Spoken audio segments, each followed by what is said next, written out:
மதுரையில் நடக்க போகிற முருக பக்தர்களுக்கான மாநாட்டில் அரசியல் பேச மாட்டோம் அப்படிங்கிற ஒரு முடிவு எடுத்திருக்காங்களாம். ஆனால் அதையும் தாண்டி இன்றைக்கி அந்த இடத்துல உட்காந்து அரசியல் பேசியிருக்கிறார் ஒருவர். யார் அவர்? அந்த இடம்லாம் ரெடி ஆகிட்டு இருக்குல்ல, அங்கே யார் அவர்? தமிழ்நாடு பாஜக தலைவர் நயினார் நாகேந்திரன் அவர் தான். இப்போ முருக பக்தர்கள் மாநாடு நடத்துறதுக்கு பின்னாடி அரசியல் காரணங்கள் இருக்குது. மனித சங்கிலி போராட்டம்லாம் பண்ணுறாங்க.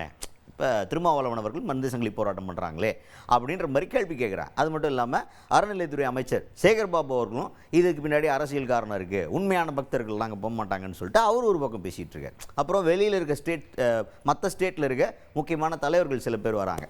அந்த மாதிரி தலைவர்கள்லாம் இங்கே வந்து முருக பக்தர்கள் மாநாட்டில் அவங்களுக்கு என்ன வேலைன்ற மாதிரிலாம் அவர் கேட்டிருக்காரு போல்.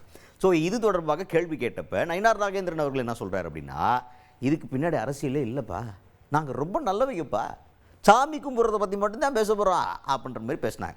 அப்போ நமக்கு என்னன்னா, நீங்கள் என்ன சொல்கிறீங்க, தமிழ்நாட்டை வந்து காப்பாற்றணும், முருகரை காப்பாற்றணும்னு சொல்லிட்டு ஒரு மாநாட்டில் நீங்கள் வந்து ஒரு ஸ்லோகன் மாதிரி வச்சுருக்கீங்க.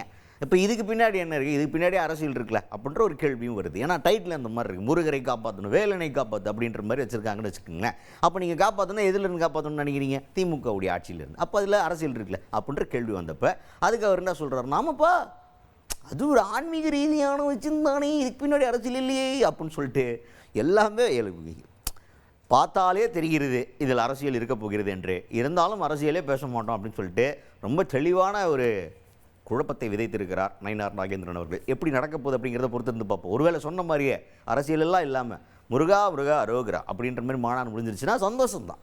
யாருக்கு எந்த பிரச்சனை இல்லாமல் டிஸ்டர்பன்ஸ் எல்லாம் முடிஞ்சுன்னா எல்லாருக்கும் சந்தோஷம்தான். அது பொறுத்து இருந்து பார்ப்போம். இப்போ நயினார் நாகேந்திரன் அவர்கள் என்ன சொன்னார் அப்படின்றத கேட்போம். நான் இதில் வந்து இந்த திடல்லேருந்து நானும் அரசியல் பேசக்கூடாதுன்னு தான் நினைக்கிறேன். இருந்தாலும் நீங்கள் இந்த கேள்வியை கேட்குறீங்க. பழனியில் முருக பக்தர்கள் மாநாடு நடத்துனாங்க இல்லையா, அப்போ அதில் எல்லாருமே கலந்துக்கிட்டாங்க இல்லையா. அரசியல்வாதிக்கும் ஆன்மீகம் இருக்கும்ல. இப்போ நாங்கள்லாம் போய் சாமி எங்கே போய் நாங்கள் போய் சாமி கும்பிடக்கூடாதுன்னு எப்படி சொல்ல முடியும்? இதில் நான் அரசியல் அதிகம் பேசக்கூடாதுன்னு நினைக்கிறேன். நீங்கள் கேட்குறீங்க. ஏன்னா இந்த மாநாட்டு திடலுடைய முடிவுப்படியே, நாங்கள் எடுத்த முடிவுப்படியே இங்கே யாரும் அரசியல் பேசக்கூடாது அப்படின்னு தான். பக்தி தான் பற்றி, ஆன்மீகம் பற்றி தான் பேசுகிறோம்.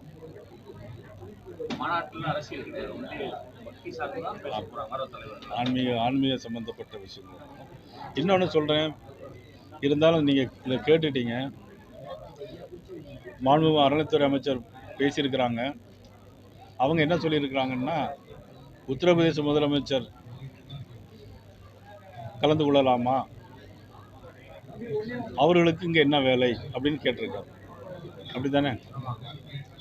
ஆனால் நீங்கள் ஒருத்தருமே அவரை போய் கேட்கவே இல்லை. அவர்களுக்கும் பக்தி இருக்குமே, அவர் அந்த நாட்டுடைய பிரஜை தானே அப்படின்னு நீங்கள் மீடியா யாருமே அவங்கள போய் பதிலுக்கு கேட்கவே மாட்டேங்கிறீங்க. கேட்டுட்டு அமைதியாக அப்படி வந்துட்டு எங்கள்கிட்ட வந்து கேட்குறீங்க. ஆந்திர துணை முதலமைச்சர் பவன் கல்யாண் அவர்கள் இதில் கலந்து கொள்ளலாமா அப்படின்னு கேட்குறாரு. நான் அறநிலையத்துறை அமைச்சரை பார்த்து கேட்குறேன், நீங்கள் கேட்க வேண்டிய கேள்வியை நான் கேட்குறேன். இப்போ நீங்கள் கேட்க வேண்டிய கேள்வி இப்போ நான் அவரோட பார்த்து உங்கள் மூலமாக கேட்குறது என்னன்னா, ஆந்திராவிலேருந்து இங்கே வந்து யாரும் சாமி கும்பிடக்கூடாதான்? இதை நீங்கள் கேட்டிருக்கலாமே அவர்கிட்ட.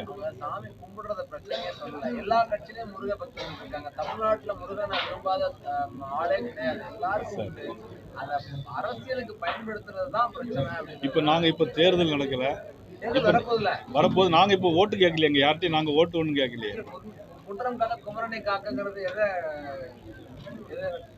குமரக்கடவுள் பக்தி ஏன்னா இந்த ஆட்சியில இருந்து ஆன்மீகத்தை காப்பாற்ற வேண்டிய ஒரு சூழ்நிலை இருக்கு. முதலமைச்சருக்கு பக்தி கிடையாது, முதலமைச்சருக்கு பக்தி கிடையாது. அது எல்லாமே இந்த மாதிரி தான். அவர் அரசியலுக்காக நடத்தினாரா? அப்போ